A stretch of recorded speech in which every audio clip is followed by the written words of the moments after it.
Banyak orang menyebut sosok ini kuntilanak, tapi tidak satupun saksi di Alas Roban pernah melihat ciri yang sama.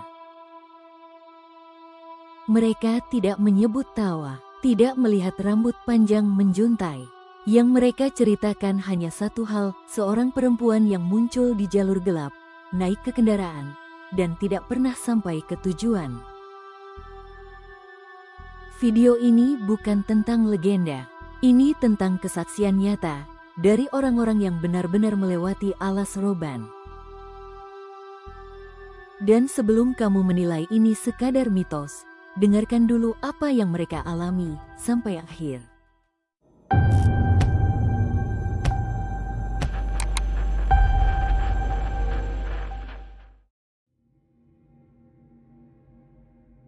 Alas Roban itu bukan jalan biasa.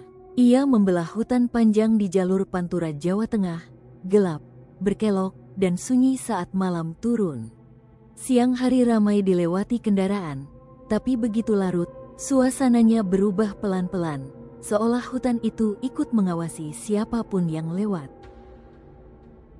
Banyak orang melintas tanpa kejadian apapun, namun ada juga yang pulang membawa cerita. Meski awalnya mereka sendiri tidak yakin apa yang sebenarnya mereka lihat. Cerita itu hampir selalu dimulai dengan hal yang tampak sepele. Seorang perempuan biasanya berdiri di pinggir jalan, dekat tikungan atau bahu hutan. Kadang muncul begitu saja di dalam kendaraan, duduk diam seperti penumpang yang sudah ada sejak awal. Tidak menakutkan, tidak berteriak, wajahnya pucat, tatapannya kosong, dan pakaiannya sederhana seperti orang biasa. Ia jarang bicara. Kalaupun berbicara, suaranya pelan dan singkat, seolah kelelahan. Tak ada permintaan aneh, tak ada ancaman. Karena itu, banyak pengendara menganggapnya hanya orang tersesat atau korban mogok di tengah hutan. Tak satupun dari mereka langsung berpikir tentang hal mistis. Namun kejanggalan mulai terasa saat perjalanan berlanjut. Udara di dalam kendaraan terasa lebih dingin. Spion kadang menangkap bayangan samar di kursi belakang. Dan tanpa disadari, rasa tidak nyaman perlahan muncul, seperti ada sesuatu yang seharusnya tidak ikut dalam perjalanan itu. Perempuan itu tidak pernah terlihat turun. Ia juga tidak pernah meminta berhenti. Dan ketika kendaraan akhirnya berhenti, entah di SPBU, pos jaga, atau rumah warga, perempuan itu sudah tidak ada di dalam mobil.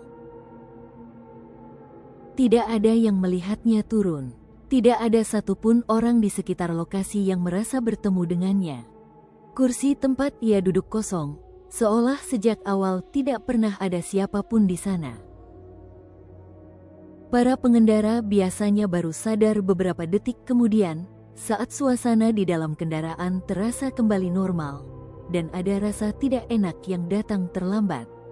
Perasaan bahwa mereka baru saja membawa sesuatu yang seharusnya tidak ikut sampai sejauh itu. Kesaksian tentang perempuan ini datang dari latar belakang yang berbeda. Sopir truk, pengendara motor, hingga warga lokal yang terbiasa melewati Alas Roban. Namun detail yang mereka ceritakan hampir selalu sama. Perempuan itu muncul di jam-jam tertentu, biasanya setelah lewat tengah malam, saat lalu lintas mulai sepi dan jarak pandang terbatas. Ia tidak pernah berdiri tepat di tikungan tajam, melainkan di jalur lurus sebelum atau sesudah tanjakan panjang, di titik-titik yang memungkinkan kendaraan melambat secara alami. Beberapa saksi melihatnya berdiri di pinggir jalan, kepalanya sedikit menunduk, tangannya menahan tas kecil atau kain yang dilipat rapi. Dalam kesaksian lain, perempuan itu tidak terlihat dari luar sama sekali. Ia baru disadari setelah kendaraan berjalan beberapa ratus meter, saat pengemudi merasa ada tambahan beban, atau mendengar napas pelan dari kursi belakang. Tidak ada yang mendengar langkah kaki. Tidak ada suara pintu dibuka. Dan satu detail yang selalu diingat para saksi, ia tidak pernah meminta diantar ke tempat tertentu. Ketika ditanya hendak kemana, jawabannya selalu samar, atau hanya anggukan kecil tanpa menatap wajah pengemudi. Beberapa orang mencoba mengajak bicara, sebagian memilih diam, namun semua kesaksian berhenti di titik yang sama. Perempuan itu tidak pernah melewati batas alas roban. Ia selalu menghilang sebelum hutan benar-benar berakhir.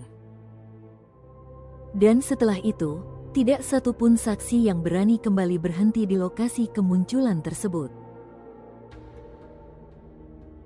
Jauh sebelum alas roban dikenal sebagai jalur rawan kecelakaan dan kriminal, warga sekitar sudah lebih dulu menyimpan cerita tentang seorang perempuan yang sering terlihat berjalan sendirian di hutan itu.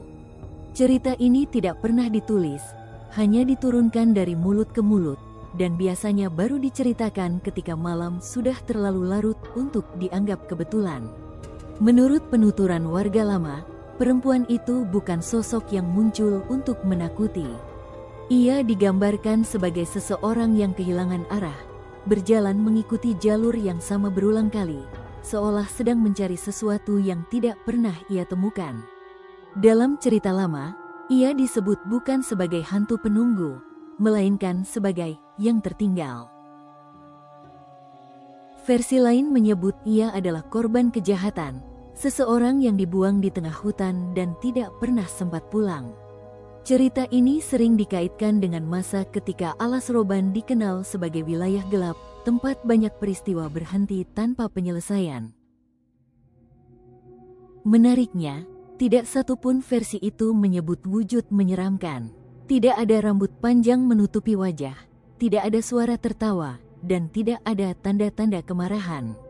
Sosok perempuan ini justru digambarkan terlalu tenang, seolah kehadirannya lebih dekat dengan kesedihan daripada ancaman. Itulah sebabnya sebagian warga tidak menyebutnya kuntilanak, dan tidak pula menganggapnya sebagai sundel bolong. Mereka percaya sosok itu muncul bukan untuk mengganggu, melainkan karena ia masih mengikuti jalur yang sama, malam demi malam, menunggu seseorang membawanya pergi dari tempat terakhir ia merasa hidup. Alas roban berubah, jalurnya diperlebar, penerangan ditambah, dan kendaraan semakin ramai. Namun cerita tentang perempuan itu tidak ikut menghilang. Ia tetap muncul dengan pola yang sama, diceritakan oleh orang-orang yang tidak saling mengenal dan datang dari waktu yang berbeda. Kesaksian para pengendara modern justru menyatu dengan cerita lama warga sekitar. Perempuan yang tenang, tidak meminta diantar kemanapun, dan selalu menghilang sebelum hutan berakhir. Tidak ada detail menyeramkan, tidak ada ancaman, hanya kehadiran yang terasa salah tempat. Warga percaya sosok itu bukan terikat pada waktu, melainkan pada jalur. Selama orang masih berhenti di titik yang sama, selama perjalanan dilakukan di malam yang sama, cerita itu akan terus terulang. Sampai hari ini, tidak ada satupun kesaksian yang benar-benar menjelaskan siapa sosok perempuan itu.